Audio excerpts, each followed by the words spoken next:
Sure, tanggalin ang mga gamit na hindi nagamit o wala ng silbi.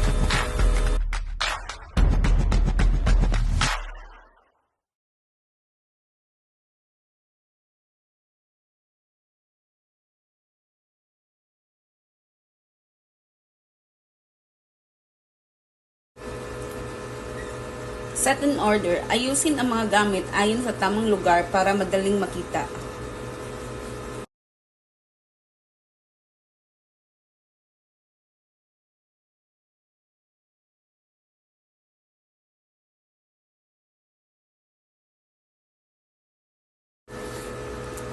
Shine.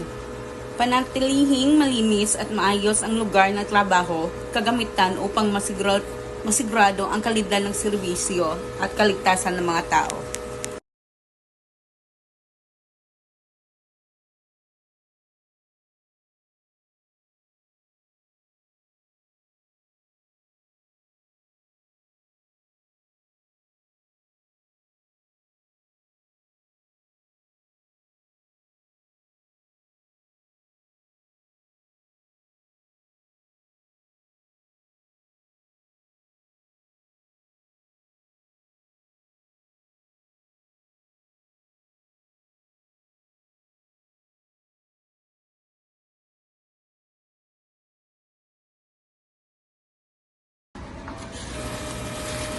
Standardize, gumawa ng mga pamantayan o sistema upang mapanatili kaayusan at kalidad sa trabaho. Tulad nito, meron tayong lalagyan ng pending, meron ding pending ledger.